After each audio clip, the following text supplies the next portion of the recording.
You're listening to You First, the Disability Rights Florida podcast. For this Encore episode, we feature By and for People with Disabilities, originally released in September of 2021.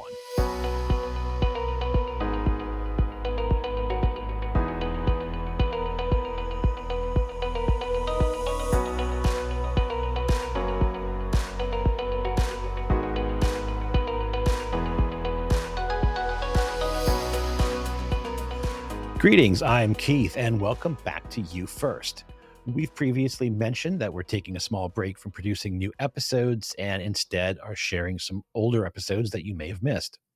There's a good chance you missed this episode, in fact, our last of 4 Encore episodes, as it didn't perform as well as most of our other ones. But I think the content is compelling and the guests are quite engaging, so I am putting it back out there. This episode is called By and for the People, and it was originally released in September of 2021. Elizabeth Wright and Jennifer Price are the guests, and they talk about how people with disabilities are creating their own content, controlling the narrative, and helping to create platforms where their stories, in their words, can be shared. And I'm happy to share this Encore episode with you.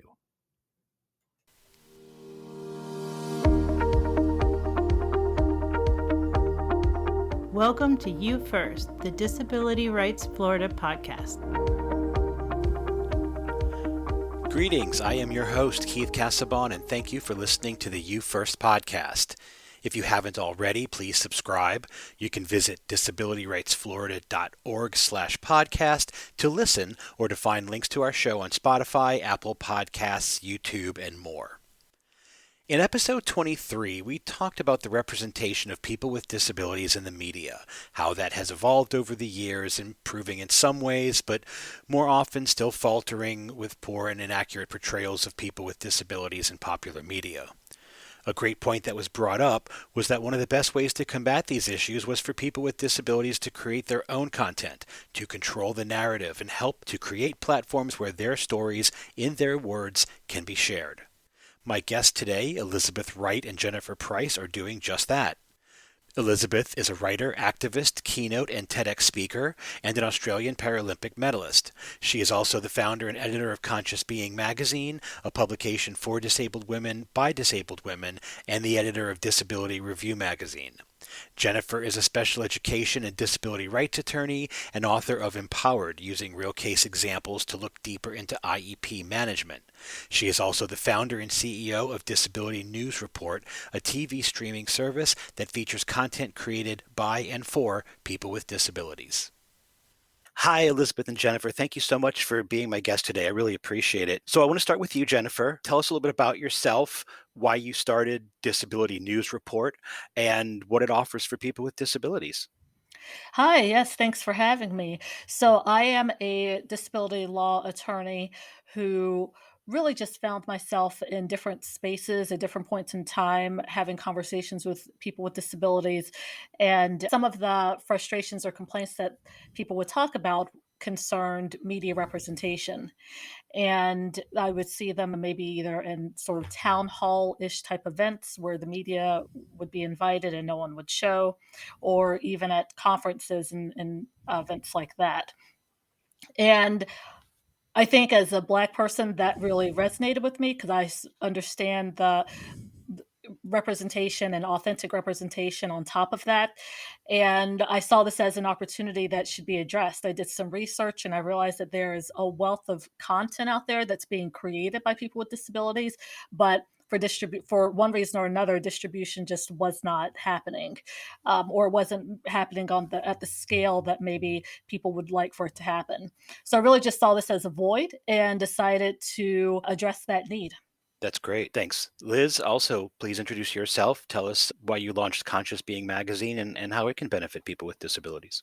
Hi, thanks Keith for having me on the podcast again. I'm really excited to be here. I started Conscious Being purely because it was something that I wanted as a disabled woman myself. Growing up, I've always loved magazines and stuff like that, but you look through Vogue or you look through even some of the more indie magazines, and there's just not enough representation, or if there is representation, it's quite tokenistic in the way that it's done. And the community that I'm a part of, that we're all a part of, I know that there are so many interesting stories, perspectives, life experiences that are just not being heard. And even within the disability community, we're not being given the opportunity to actually hear those stories, even from within our own community. So that was really the reason I started Conscious Being, was really for myself, but it just seems to have resonated so much with so many women and non-binary folk that we're really starting to represent. It's kind of starting to grow into something really special, which is nice. Yeah, absolutely. Well, I want to get the conversation started talking about your processes for selecting either pre-existing material or creating new and original content for your platforms. How do you find content, talent, collaborators, and so on? Jennifer, let's start with you. Sure. So I will say I don't have my process down to an exact science, that's for sure, but I 100% have become a lot better with Google. I've considered Google to be my best friend. I loved it before, I love it even more now. And so I really just kind of went through Google to look for the talent. In terms of content ideas, some of the content ideas came from shows that I watched that I thought, oh, I think that would be a great show to have, but the actor has a disability. And I've also taken cues from some of the other network channels. So I have done some research and subscribed to, say, Peacock, for instance, or Tubi TV, and I've looked to see some of the content that they're creating and where they're lacking, and where content can be created, but insert a person with a disability as the actor in that role. So that's really where it's come from, either from watching content myself and seeing what I like, or seeing what's being offered on other network stations. That's where that need needs to be there. And then I will go to Google and see who's out there. And also, I will say it's been incredibly nice just how helpful other people have been. So when I've reached out to Mhm. someone, they've either agreed or said, I can't do it right now, I just have too much on my plate, but I can refer you to someone else. And so the referral process has been amazing, I will say, whether people can do it and then they say, and this person can do the editing or whatever, or someone cannot do it but have referred me to someone who's able to. Liz, how about you?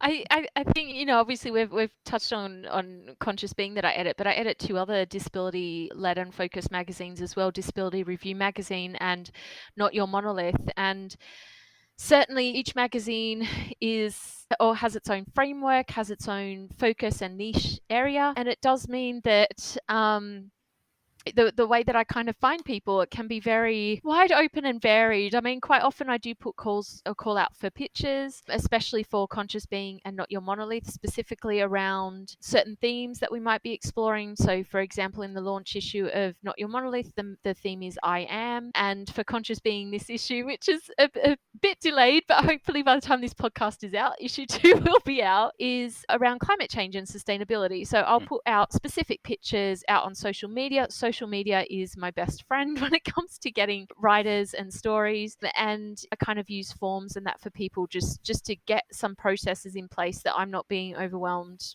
in my email box or anything like that. But sometimes stories can just come off the cuff and magically appear. And actually, even yesterday for Disability Review magazine, I needed a particular story for a particular section of it, and I just put a random call out on Twitter in the hopes that someone might know someone with an interesting story. And off the back of that, I got a response from a woman whose husband is blind and he's a wood turner. And I was like, oh my God, that's brilliant. Like, let's go with that one. It sounds really cool.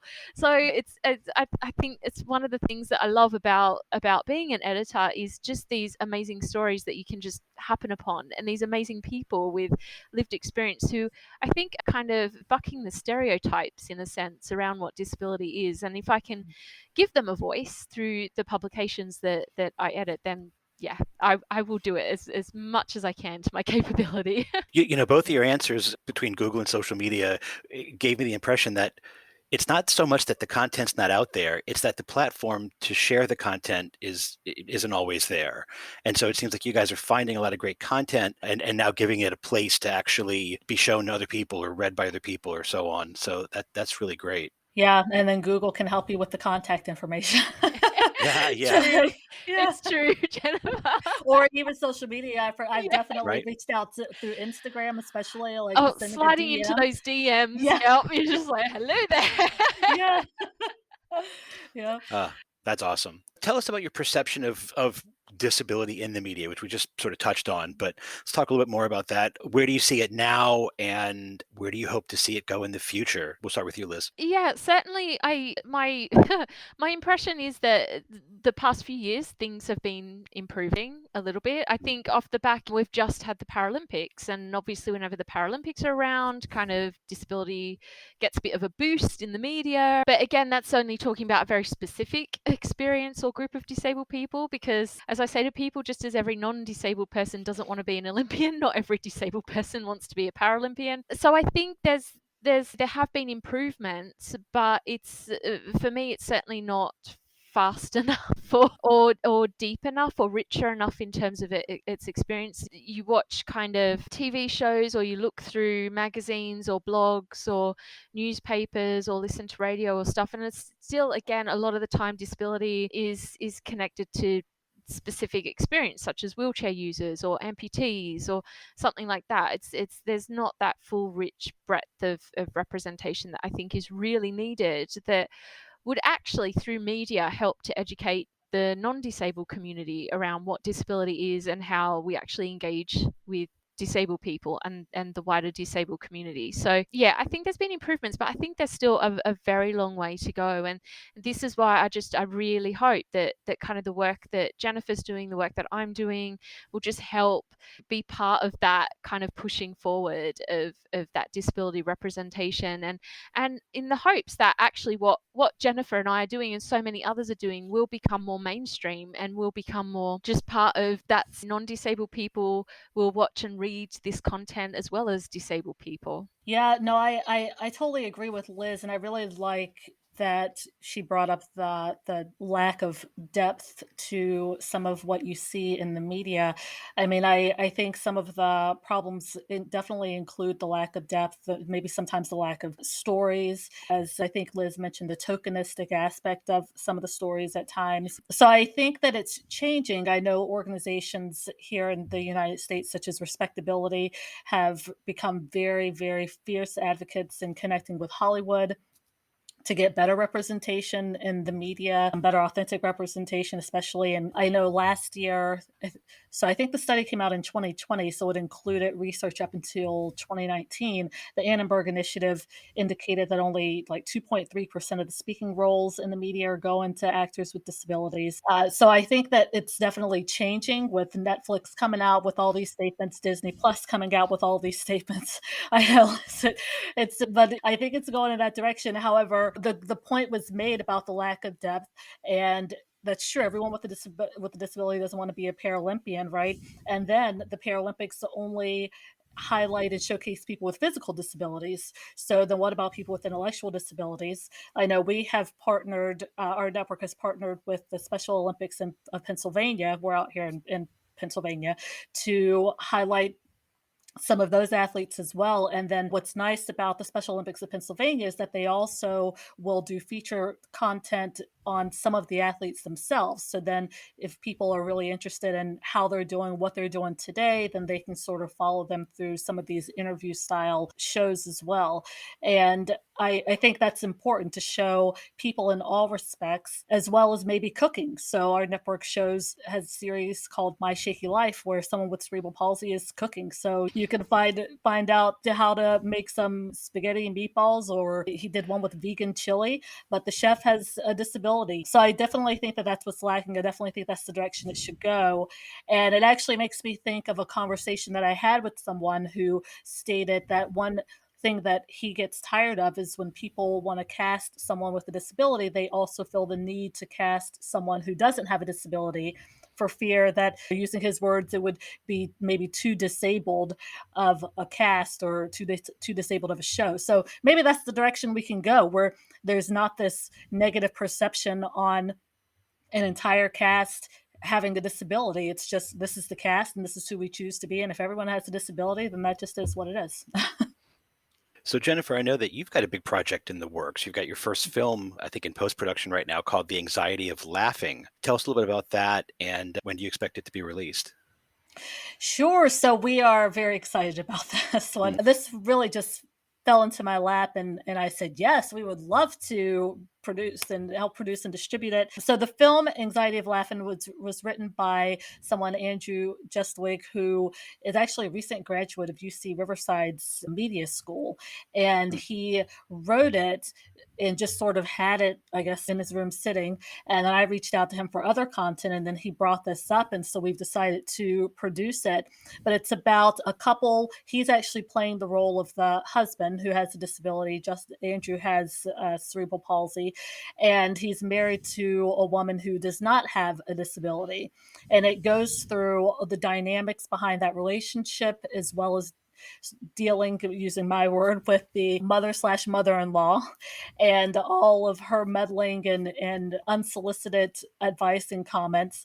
And all of a sudden, there is an unexpected event that happens in their marriage that really, I think, would require the audience to challenge and question, what does disability mean? What does it look like? Who really, and out of all these main characters, who really has a disability?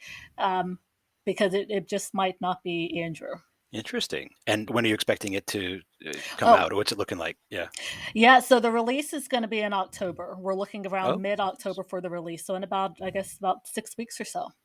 oh, that is exciting. Very Yeah. cool. Now, Liz, I know you mentioned earlier you've explored the need for women with disabilities and non-binary people with disabilities to be better represented in the media, and how it feels to actually see your lived experience in other people's stories in print or on screen or so on. Can you tell us a little bit more about that? Yeah, for me growing up, I grew up in a very non-disabled family and non-disabled community. So I was born with my disability, limb difference, and I went to a mainstream school, and I just never saw myself anywhere at any point until I really, so for listeners that don't know, I was a Paralympic swimmer as well.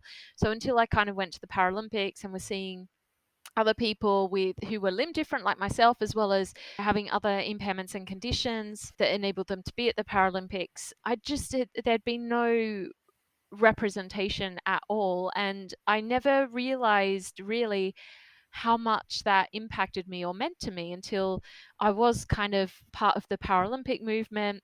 And then moving on from that, when I went to university and was studying fine art, and I came across disabled artists who were doing amazing work around visual representation of disability and stuff like that. And I realized actually that there is real power in seeing your experience reflected in not just your community but or education or workplace, but also the media. And when I see the representation that is out there or has been out there over the past couple of decades, it's very cringeworthy. And Jennifer brought up about Netflix, how they've made a statement and they're doing better, and they are doing better. I've certainly watched a number of shows on Netflix where I've been quite impressed with the way that they've done a disability representation. But then I see that they have the movie Me Before You on there, and I hate that movie. Mm. It makes me cringe. It's not reflective of disability lived experience, and actually it really skews and biases non-disabled people's ideas about what disability is and how disabled people feel about their impairments and conditions. So for me, with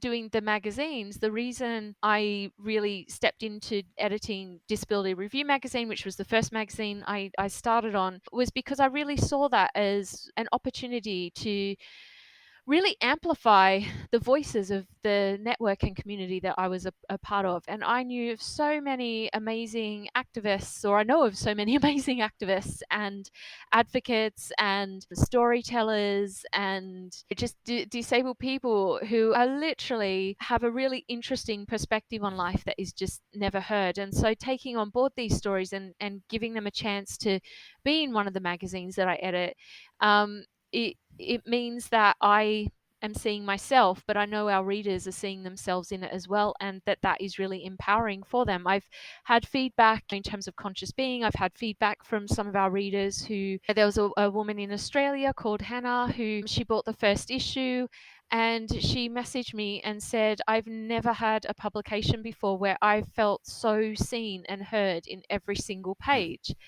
Um, and that made me quite emotional because that is what I wanted for myself. That was what I was aiming for in myself. But I think being an editor, and I'm sure both of you know, when you're very busy and you're just trying to get the work done, you can kind of miss the emotional aspect of it that maybe if you were more separate from it, you'd be able to experience. But Hannah was having that emotional response that I so desperately wanted for this magazine, for Conscious Being. So to hear her say that, in my mind, that was, well, job done. It was my aim. It's still my aim with that magazine. And, I think issue 2 is even better. And I think we've got even more diverse representation. And especially in terms of the theme for Conscious Being, this issue, which is sustainability and climate change. It's such an important, crucially important part of this world that we have to focus on right now. And I'm often asking myself, where is the disabled voice in this? And so, it's about providing these platforms where we can raise the voices of the disability community with their unique perspective on a lot of these topics and lived experience. Well, question for you, Jennifer. Your service appears to cover such a broad range of disabilities and issues related to disability. I had a really great time just going through the entire platform, looking at all the variety of shows was really impressive. But I imagine there was also a number of challenges along the way to get to that point, and maybe even things you wish you could have included, but weren't able to. So tell us a little bit about the challenges to build this broad network of content.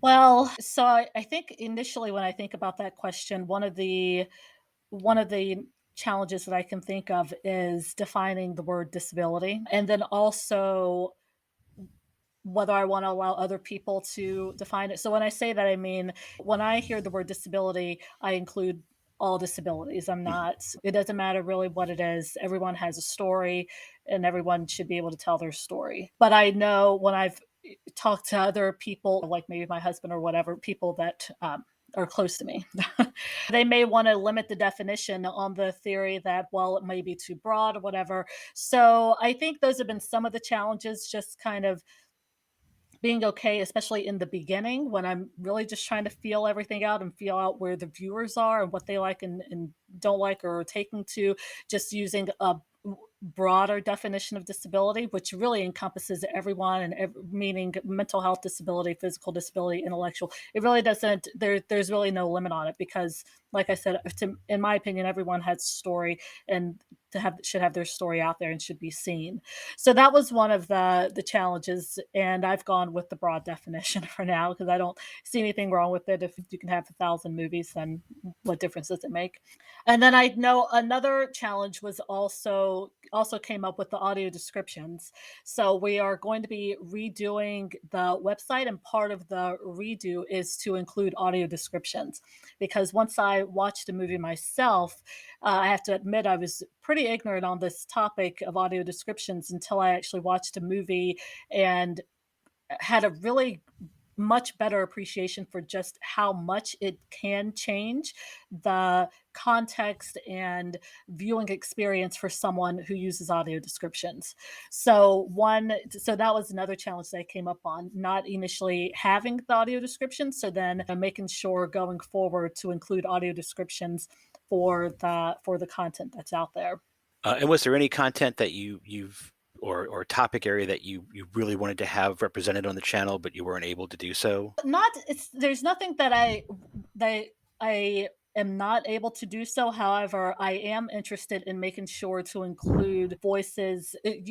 I want to address the topic of the intersection of sex and disability because that topic I feel like doesn't get discussed, or if it does get discussed, it's in this sort of demeaning way or whatever. So I definitely want to address that topic, and so that I would say that subject might be a subject that I'm having a little bit harder time. And also, I do want to make sure that there's representation of people with disabilities who might be non-binary, members of the LGBTQ plus community. Those are stories that I am definitely looking to address, and I'm making sure that I am fully inclusive in that aspect as well. Liz, challenges you faced. Definitely around accessibility. I mean, on across all of the publications that I edit, it's been a very steep learning curve because okay, I might have an impairment myself. I might identify as disabled myself, but case in point, in the name of Not Your Monolith, I'm not a monolith of disability. I don't understand necessarily the access needs of someone with a visual impairment or hearing impairment or neurological condition or anything like that. So I've had to go on a really, really fast and steep learning curve. And I'm not afraid to say I've gotten it wrong, and I've had to apologize to people before and work even better and educate myself even more, because I am very passionate about inclusion and I want to make all of these publications as inclusive as possible. So it's not even just thinking necessarily about, is this publication accessible by a screen reader? Have we provided a plain text document version of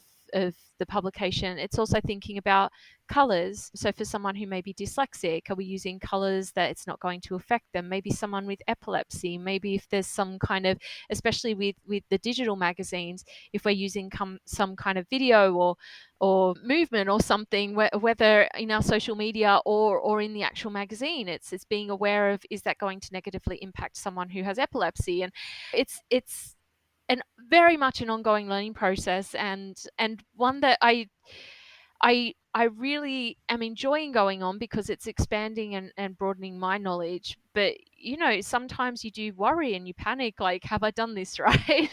Am I missing someone? Am I missing someone's experience that I am now excluding them from this magazine or my social media because I haven't got the access 100% right? So at the same time, I feel like I live with a certain degree of anxiety about accessibility buzzing underneath because I'm so worried that I maybe have missed something or I haven't got something quite right. So yeah, that's, for me, that's been probably one of the biggest main concerns and aspects of being an editor and founder of magazines is just making sure you're getting that accessibility right. Yeah, I mean, I have to.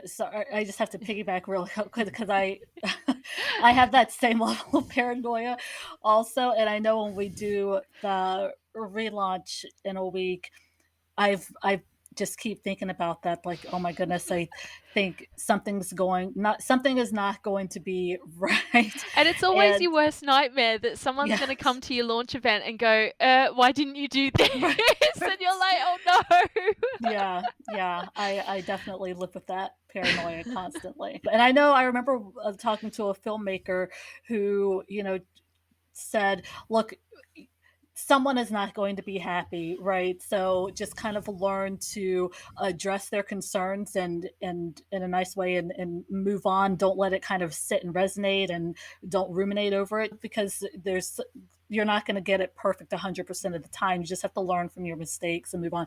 And that's easy to say, but there's still that paranoia. So Yeah, I can relate with as well, with not just the podcast, but any other media that we create here at Disability Rights Florida. Same thing. We want to make sure it's accessible to as many people as possible. And with the podcast, we had people asking about captions, and I'm like, well, it's audio only. Where would we put the captions? But enough people asked that now we put it on YouTube so we can have captions. If that's what people want, that's fine. So we did it, but it was just an interesting question that I kind of had to scratch my head a little bit. But that's fine. Now it's not video; it's just this kind of a still image. But at least there's captions there. One thing that I'll get asked a lot is this 100% accessible? And I'm like, I don't know. Is there a You, such thing? I'm not Can I sure there say, really can is. I say to you, Keith, Yeah. there's one of my friends who is who's visually impaired, and she's an Mhm. accessibility expert, and she did tell me once, she did literally say that. She was like, no one can ever get accessibility 100% right, because everyone is going to have different, even people with the same impairments and conditions will have different needs that maybe they Right. need to have met. And she kind of said, as someone is, she's quite vocal about calling people out when they get it wrong, but she does accept that, yeah, no one can ever get it 100% right all of the time. And that's what I do remind myself. I did a tweet yesterday, someone who's new, who kind of found conscious being, and so they're new to the community and the magazine, and they were asking me, is issue 2 going to be fully accessible? And I'm like, I said, I went back to her. I tweeted straight away and I said, we use a platform called FlipSnack, which has different accessibility profiles, including for screen reader.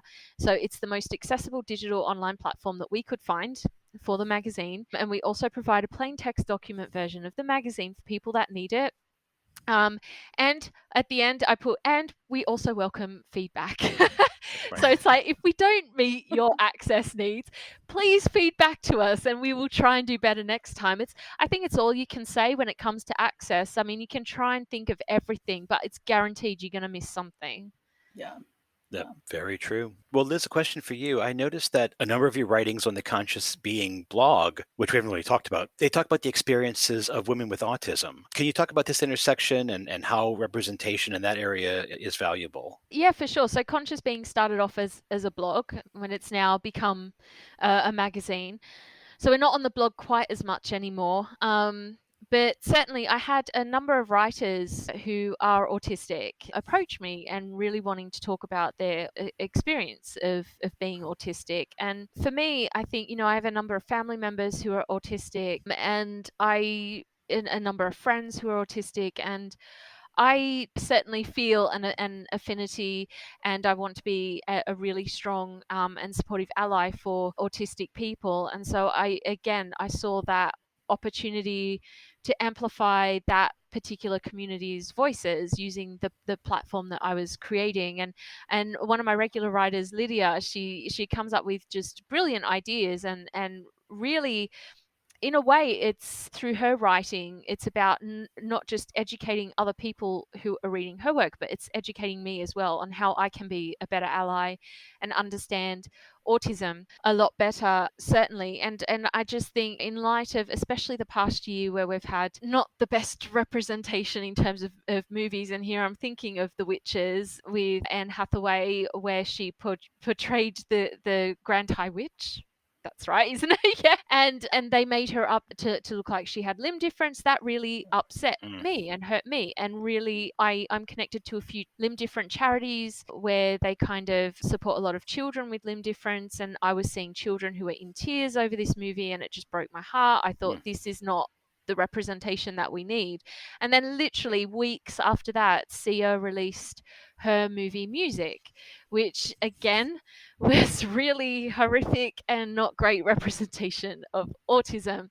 And even though they're completely different conditions and impairments, and I can never say that I know what life is like for an autistic person, same as they can't say they know exactly what life is like for someone like me with limb difference, but I could understand their pain because I'd literally just been through it with the Witches movie. So for me, it's very important that I can support the autistic community in getting the stories out about their lived experience, especially for autistic women. A lot of the time, autistic women get very late diagnoses because they learn as they're growing up how to mask perhaps their mannerisms, their thought processes, their behaviors. So they learn how to mask that, and so they don't necessarily have the profile or representation that autistic men have, even though I'm not saying that any autistic representation is absolutely fantastic, but certainly for autistic women, I think it's a lot more difficult to get that authentic representation out there. So yeah, certainly as Conscious Being, I mean, we very much stand for intersection across race, across gender, across sexuality, across disability. But yeah, I certainly feel like it was really important, especially in the past 6 to 12 months, that I really amplify voices of autistic women. Yeah, and I think it's really important. I mean, I know I mentioned at the beginning that I was a disability law attorney, but I spent the bulk of my career as a disability lawyer representing kids with disabilities, handling special education matters when they're having issues with the school district complying with their IEP. And so I've gone to a number of different CLE, legal education credit type conferences and things like that, and have learned that there is such a big difference in girls with autism versus boys with autism because of the masking component that Liz talked about. And so the representation is very important. I mean, I interviewed on the on the network someone who was Black and autistic about her experience, and I thought it was very interesting. I thought the interview was just fantastic. She co-authored a book with two other women, someone who's Asian, someone who's Latina, I believe. And but the book itself is just written by all women, all with autism, talking about their lived experiences through different short stories. And just over the weekend, a Black woman, watched the interview on YouTube, because that part of the channel is on YouTube also, and asked me about the book because she said she finally saw herself in someone who had the experience. She was late diagnosed with autism at the age of 25, and she had never met a Black woman before who had autism, and at least wanted the book to be able to read other stories. So, yeah, I mean, I think sometimes people forget or underestimate the significance behind media representation and how it can validate who you are or sometimes invalidate who you are. So to try to get it right as much as you can is just so important. Well, you mentioned your interview show, and that was one of the shows on Disability News Report that first caught my eye, and I went through a bunch of them. You certainly interview a very wide range of individuals, and I mean things that I never would have thought about, like augmented reality or virtual reality, and the challenges that someone with a disability has. Like I never just it never would have occurred to me. So there was some really interesting stuff there. Is that sort of how the channel got started in a sense, was with those interviews? I just the Disability News Report kind of sounds like that's maybe what it began as, and then sort of grew Yeah. from that. Yeah, Yeah. exactly. So it started out with the interviews because to I want to offer a platform where people could tell their stories, and I have always just enjoyed talking to people and learning of their stories. Yep. So, yeah, I started out with the interviews, and I once I started with different topic ideas and themes, so to speak, then I would search for people to see who was open and willing to talk about it. And so I would interview either people with a disability or people like with the virtual reality segment that you talked about, who offer a product, because the virtual reality, I'm not a gamer at all. So I definitely was just totally out of the loop on anything gaming. So definitely had no idea about virtual reality. But I just thought it was pretty awesome that he had come up with something to allow people with disabilities to still engage in the same way as non-disabled people. Um, but yeah, that's how it got started. So those interviews are still on YouTube, and I waffle back and forth on doing another one, because when I first started another season, because when I first started, I thought, okay, this is what I'm going to do, and then maybe in season two I'll do this, and then it grew into having a channel where I'm just more on the back end, allowing just giving the platform to everyone else. So I haven't circled back to the interviews, but I enjoyed them. And sometimes people through Instagram will say, "Hey, you should do a topic on this and do a topic on that." So I still think that there will be more content regarding that, because I have it in me and I have such an interest in it. Well, to close, I just wanted to hear a little bit about each of your thoughts on what the future holds for your platforms and where you see them going, what goals you seek to attain along the way. Liz. Yeah, I mean, I would really love to see conscious being become as mainstream as possible. I'd love to be able to see it being a global publication that is in the stands alongside Vogue and Elle and all those really big magazines, because how cool would it be to be a disabled woman or non-binary person and walking into a supermarket and going, "Hey, there's a magazine for me." With representation of me in it. So that is the massive goal, but obviously I don't see that happening for a few years. It might take a while to build and grow, but you know, certainly I want the magazine to grow and really build the readership, build the community. Even on social media, we're really starting to build a really strong, thoughtful community around the magazine, where I think people can actually talk about some of these issues that we raise in the magazine including gaming. Jennifer just mentioned gaming. In issue 2, we do have an article from one of our writers about how gaming actually helped her through mental health issues, which is really a really brilliant article. So yeah, I think it's just touching onto those topics necessarily thought of in relation to the disability community, but just showing or providing that representation for disabled people. But also part of it is that importance of showing non-disabled people that disabled people's lives are full and rich and have depth, and just like non-disabled people, we all have the same hang-ups and issues and problems, and we might have some extra struggles because of accessibility issues or stereotypes or beliefs and stuff, but in general we just want the same thing as non-disabled people, and that's what I really hope with Conscious Being, that we can be representative of that and informative for not just the disability community but the wider community at large. Jennifer?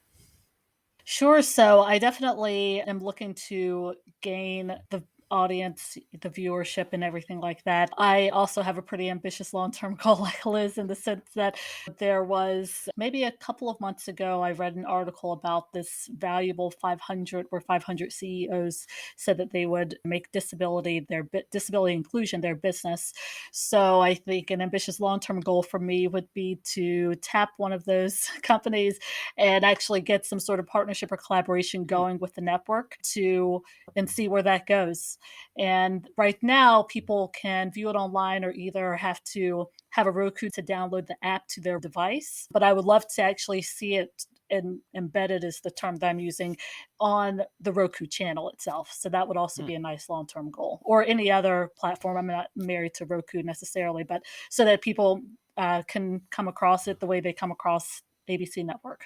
Well, that'd be great. Those are both high goals, but I would love to see those goals attained sooner than later. Absolutely. Okay, well, thank you guys so much for doing this. I really appreciate it, and good luck with everything. And I hope this is just another way to help get some more eyes and ears and hands on your different publications and media. Yeah, thanks, Keith. I think it's one of the wonderful things I love about the disability community. And as I expand my network, and I'm sure Jennifer feels the same, as you expand that network, I just find as a community, it's that level of support for the projects that we're all working on, that we all as different people, whether allies or disabled people, whatever, that we're all working on to raise the profile and representation of disability. Everyone is just so supportive and lifts each other up, because we all know how important it is, and that no one's in competition with each other. We're all aiming for the same goal and we all want to achieve the same thing. And if we can support each other with that, I think that's brilliant. So thank you, Keith, so much. Yeah, same, Keith. I do appreciate that. And I agree with Liz. There's definitely been an overwhelming attitude of what can I do to help? I just believe in the mission of your organization. So just tell me where I can fit in. So I certainly appreciate these opportunities with you, Keith, to be able to just continue to spread the word. Well, thanks for giving us word to spread. Thanks again. Jennifer Price and Elizabeth Wright were great guests today, and we thank them for being on the podcast. You can find Disability News Report on the web at disabilitynewsreport.tv, or if you have a Roku device, you can find it for free in the channel store. To read and subscribe to Conscious Being magazine, check out flipsnack.com/Conscious Being magazine. Thank you for listening to the You First podcast or reading the transcript online. Please email any feedback, questions, or ideas about the show to podcast@disabilityrightsflorida.org.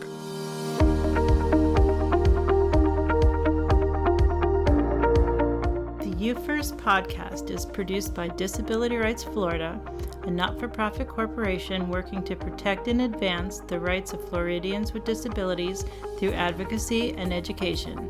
If you or a family member has a disability and feel that your rights have been violated in any way, please contact Disability Rights Florida. You can learn more about the services we provide, explore a vast array of resources on a variety of disability-related topics, and complete an online intake on our website at disabilityrightsflorida.org. You can also call us at 1-800-342-0823. Thank you for listening to You First, the Disability Rights Florida podcast.